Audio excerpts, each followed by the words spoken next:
ಆಯ್, ನಿಮ್ ಮೊಮ್ಮಗಳ ಮೇಲೂ ಇಂಥ ಸಿಟ್ಟ? ಗಾಯತ್ರಿ ದೇವಿ ಹೋಗೋದನ್ನ ನೋಡಿ ಗೌತಮ್ ಜೋರಾಗಿ ಕೂಗ್ದ. ಆದ್ರೆ ಅವನ ಮಾತು ಕೇಳಿಸಿದ್ರು ಕೇಳಿಸ್ತೇ ಇಲ್ಲ ಅನ್ನೋ ತರ ಗಾಯತ್ರಿ ದೇವಿ ಹೊರಗಡೆ ನಡೆದ್ಲು. ತನ್ನ ಕಣ್ಣೀರು ಒರೆಸ್ಕೊಂಡ ಅನ್ವಿತಾ ತಾನು ಅಲ್ಲಿಂದ ಹೊರಟ್ಲು. ಗೌತಮ್ ಅನ್ವಿತಾ ಪಕ್ಕದಲ್ಲೇ ಹೆಜ್ಜೆ ಹಾಕ್ದ. ಈ ಕಡೆ ತನಗೋಸ್ಕರ ಕಾಸ್ಟ್ಲಿ ಕಾರ್ ಗಿಫ್ಟ್ ಬಂದಿರೋದನ್ನ ನೋಡಿ ಶರಣ್ಯ ಎಕ್ಸೈಟ್ ಆಗಿ ಹೊರಗಡೆ ಓಡ್ ಬಂದಿದ್ಲು. ವೀರೇಂದ್ರ ರಾಜ್ಗುರು ಅವಳನ್ನ ನೋಡಿ, ಶರಣ್ಯ ಪುಟ, ದಿಸ್ ಇಸ್ ಫಾರ್ ಯು, ಹೇಗಿದೆ ನೋಡಿ ಹೇಳು. Wow wow, so beautiful, amazing uncle.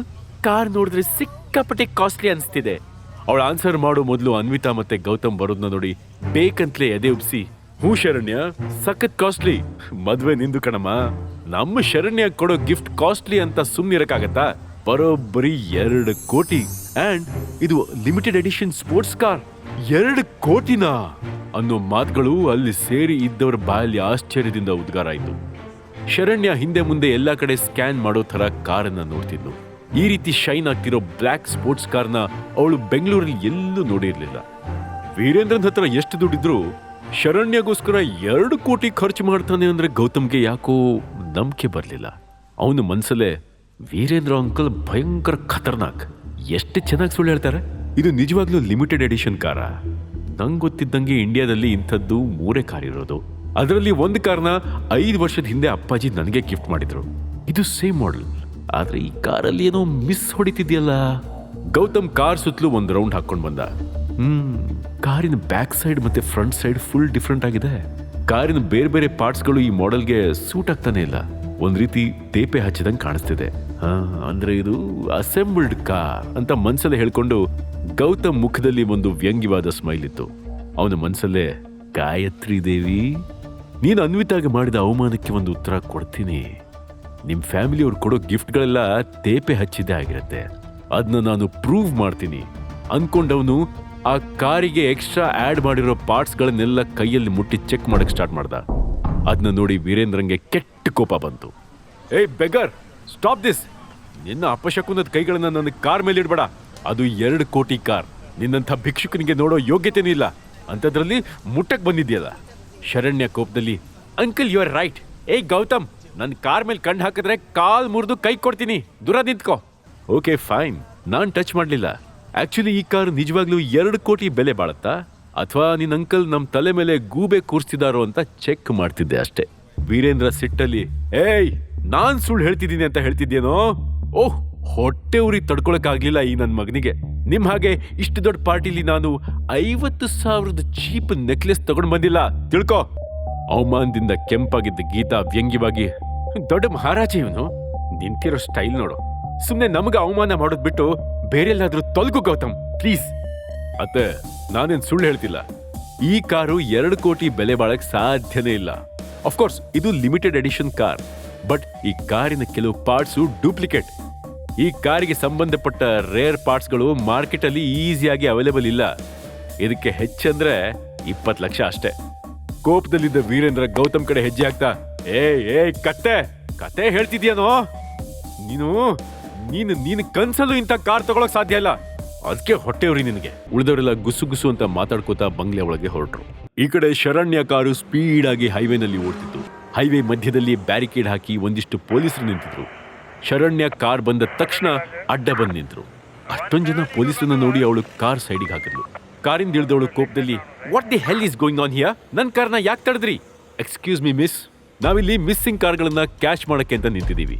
ಬೇರೆ ಬೇರೆ ಸಿಟಿಲಿ ಕಳ್ಳತನ ಮಾಡಿರೋ ಕಾರನ್ನ ಬೆಂಗಳೂರಿಗೆ ತಂದು ಮಾಡಿಫೈ ಮಾಡಿ ಸೇಲ್ ಮಾಡ್ತಿದ್ದಾರೆ ಅಂತ ನಮಗೆ ಇನ್ಫಾರ್ಮೇಶನ್ ಬಂದಿದೆ ಅಂತ ಹೇಳಿದ ಇನ್ಸ್ಪೆಕ್ಟರ್ ಅವಳ ಕಾರನ್ನ ಸ್ಕ್ಯಾನ್ ಮಾಡೋ ಥರ ನೋಡಿ, ನಿಮ್ಮ ಕಾರ್ ಕೂಡ ಕಳ್ಳ ಮಾಲ್ ಥರನೇ ಇದೆ, ಡೆಫಿನೆಟ್ಲಿ ನಿಮ್ಮನ್ನು ಎನ್ಕ್ವೈರಿ ಮಾಡಬೇಕಾಗತ್ತೆ ಮಿಸ್. ವಾಟ್, ಕಳ್ಳ ಮಾಲ? ಈಗ ತಾನೇ ನನ್ನ ಅಂಕಲ್ ಇದನ್ನ ನನ್ನ ಮದ್ವೆಗೆ ಅಂತ ಗಿಫ್ಟ್ ಮಾಡಿದ್ದಾರೆ.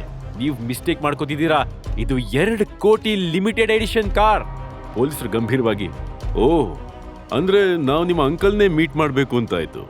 ಫೈನ್ ಕಾನ್ಸ್ಟೇಬಲ್, ಈ ಕಾರ್ನ ಕಸ್ಟಡಿಗೆ ತಗೊಳ್ಳಿ, ಆರ್ಡರಿಂಗ್ ಟೋನ್ನಲ್ಲಿ ಹೇಳಿ ಮುಗಿಸಿದ್ರು.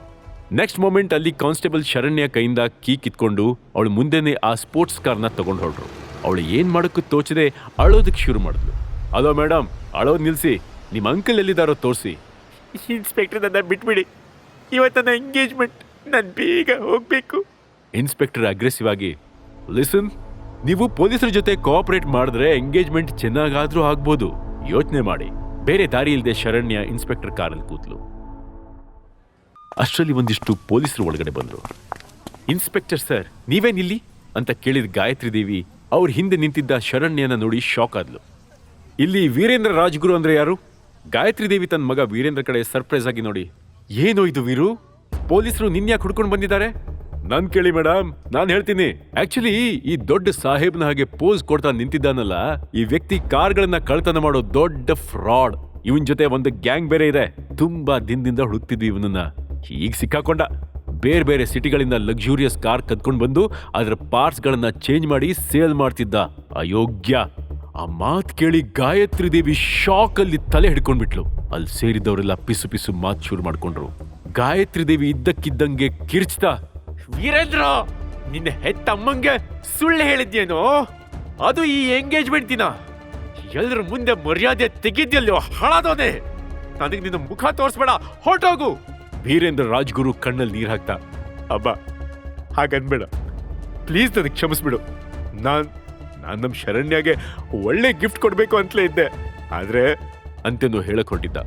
ಗಾಯತ್ರಿ ದೇವಿ ಜೋರಾಗಿ, ಆಯ್ತಲ್ಲ, ಇನ್ನೂ ಏನ್ ನೋಡ್ತಿದ್ದೀರಾ? ನಾಟಕ ಮುಗ್ದಿದೆ. ಮತ್ತೆ ಇದೇ ವಿಷಯದ ಬಗ್ಗೆ ಚರ್ಚೆ ಬೇಕಾಗಿಲ್ಲ.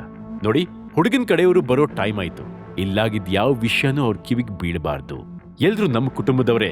ನಮ್ಮ ಮನೆ ಮಗಳ ಜೀವನ ಈ ವಿಚಾರದಿಂದ ಹಾಳಾಗಬಾರ್ದು. ಅರ್ಥ ಮಾಡ್ಕೊಳ್ಳಿ. ಇಲ್ಲೇನಾಗಿದೆ, ಯಾಕಾಗಿದೆ, ಒಂದು ಮಾತು ಆಚೆ ಬರಬಾರ್ದು. ಇದು ನನ್ನ ಆರ್ಡರ್. ಅವಳು ಗಟ್ಟಿ ಧ್ವನಿಲಿ ಹೇಳಿದವಳು ಎಲ್ರನ್ನೂ ಒಮ್ಮೆ ನೋಡಿ ಶರಣ್ಯ ಕೈ ಹಿಡಿದು ತನ್ನ ರೂಮಿಗೆ ಕರ್ಕೊಂಡು ಹೋದ್ಲು. ಸಮಯ ಬೇಗ ಓಡ್ತಿತ್ತು. ಸ್ವಲ್ಪ ಹೊತ್ತಿನ ನಂತರ ರಾಜ್ಗುರು ಮ್ಯಾನ್ಷನ್ ಮುಂದೆ ಲಕ್ಸುರಿಯಸ್ ಕಾರುಗಳು ಸಾಲಾಗಿ ಬಂದು ನಿಂತ್ಕೊಂಡ್ರು. ರಾಜಾರಾಮ್ ಮತ್ತು ಅವನ ಕುಟುಂಬದವರು ತಮ್ಮ ದರ್ಪದಲ್ಲೇ ಕಾರಿಂದ ಇಳಿದ್ರು. ಅವ್ರ ಜೊತೆ ಬಂದಿದ್ದ ಸರ್ವೆಂಟ್ ಕೈಯಲ್ಲಿ ಶರಣ್ಯಗೋಸ್ಕರ ಕಾಸ್ಟ್ಲಿ ಜ್ಯುವೆಲರಿ, ಬ್ಯಾಗ್ಸ್, ಬಟ್ಟೆಗಳನ್ನ ತಗೊಂಡು ಒಳಗೆ ಬಂದ್ರು. ಅದನ್ನೆಲ್ಲ ನೋಡ್ತಿದ್ದಂಗೆ ಗಾಯತ್ರಿ ದೇವಿ ಆಗಿದ್ದ ಅವಮಾನನೆಲ್ಲ ಮರೆತು ಗೆಸ್ಟ್ಗಳ ಜೊತೆ ಖುಷಿಯಾಗಿ ಮಾತಾಡೋದಕ್ಕೆ ಶುರು ಮಾಡಿದ್ಲು. ಶರಣ್ಯನ ಭಾವಿ ಗಂಡನ ಮನೆಯವರ ರಿಚ್ನೆಸ್ ನೋಡಿದ ಮೇಲೆ ಗಾಯತ್ರಿ ದೇವಿಗೆ ಅನ್ವಿತಾ ಕಾಲ್ ಕಸಕ್ಕಿಂತಲೂ ಕಡೆಯಾಗಿದ್ಲು. ಶರಣ್ಯ ಮನೇಲಿ ತನಗೆ ಸಿಕ್ತಿದ್ದ ಗೌರವ, ಆದರನ ನೋಡಿ ಸಿದ್ಧಾರ್ಥ್ ಸಖತ್ ಖುಷಿಯಾಗಿದ್ದ. ಆದ್ರೆ ಅವನ ಕಣ್ಮುಂದೆ ಗೌತಮ್ ಕಾಣಿಸಿದ ಕೂಡಲೇ ಹಿಂದಿನ ದಿನ ಪ್ರಿನ್ಸ್ ಗ್ರೂಪ್ ಅಲ್ಲಿ ನಡೆದ ಇನ್ಸಿಡೆಂಟ್ ನೆನಪಾಯ್ತು. ಭಯಕ್ಕೆ ಅವನ ಹಣೆ ಮೇಲೆ ಬೆವರ್ ಹನಿ ಮೂಡ್ತು. ಆದ್ರೆ ಗೌತಮ್ನ ಸಿಂಪಲ್ ಬಟ್ಟೆ, ಯೂಶುವಲ್ ಅಪಿಯರೆನ್ಸ್ ನೋಡಿ ತಾನು ಸುಮ್ಮನೆ ಇವನ್ ಮೇಲೆ ಅನುಮಾನ ಪಟ್ಟು ಹೆದರ್ಕೋತಿದ್ದೀನಿ ಅಂತ ಅವನಿಗೆ ಅನಿಸ್ತು. ಗೌತಮ್ ಎದೆ ಉಬ್ಬಿಸಿ ನಿಂತಿದ್ದ. ಅವನ ಶಾರ್ಪ್ ಕಣ್ಗಳು ಸಿದ್ಧಾರ್ಥ್ ಮುಖದಲ್ಲಿ ಬದಲಾಗ್ತಿರೋ ಎಕ್ಸ್ಪ್ರೆಷನ್ನ ಗಮನಿಸ್ತಾ ಇದ್ವು. ಗೌತಮ್, ಸತ್ಯ ಹೇಳೋ, ನಿನ್ನ ಪ್ರಿನ್ಸ್ ಗ್ರೂಪ್ಗೆ ಯಾಕೆ ಬಂದಿದ್ದೆ? ಅಲ್ಲಿ ನಿಜವಾಗ್ಲೂ ನೀನ್ ಕೆಲಸ ಹುಡ್ಕೊಂಡು ಬಂದಿದ್ಯಾ? ಜೋರಾಗಿ ಕೇಳಿದವನು ಗೌತಮ್ ಮುಖಾನೇ ದಿಟ್ಟಿಸಿ ನೋಡ್ತಿದ್ದ ಸಿದ್ಧಾರ್ಥ್ಗೆ ಅವನ ಆಳವಾದ ಕಣ್ಗಳನ್ನ ನೋಡಿ ಅವನ ಭಯ ಇನ್ನೂ ಜಾಸ್ತಿಯಾಗಿ ಹಾರ್ಟ್ ಬೀಟ್ ಜೋರಾಯ್ತು. ಸಿದ್ಧಾರ್ಥ್ಗೆ ಗೌತಮ್ ಮೇಲೆ ಇರೋ ಅನುಮಾನನ ಹೇಗೆ ಕ್ಲಿಯರ್ ಮಾಡ್ಕೋತಾನೆ? ಪಟೇಲ್ರು ಬಂದ್ರೆ ಪಾರ್ಟಿಲಿ ಇನ್ನೇನು ಡ್ರಾಮಾ ಆಗತ್ತೆ? ಗೌತಮ್ ಐಡೆಂಟಿಟಿನ ಹೇಗೆ ಮುಚ್ಚಿಟ್ಕೋತಾನೆ? ಈ ಎಲ್ಲ ಪ್ರಶ್ನೆಗೆ ಉತ್ತರ ತಿಳ್ಕೋಬೇಕು ಅಂದ್ರೆ ಮುಂದಿನ ಎಪಿಸೋಡ್ನ ತಪ್ಪದೆ ಕೇಳಿಸ್ಕೊಳ್ಳಿ ನಿಮ್ಮ ಪಾಕೆಟ್ FM ನಲ್ಲಿ. ಈಗಲೇ ಡೌನ್ಲೋಡ್ ಮಾಡಿ ಕೇಳಿ ರಾಯಲ್ ವಾರಸ್ತಾರ ಕೇವಲ ಪಾಕೆಟ್ FM ನಲ್ಲಿ.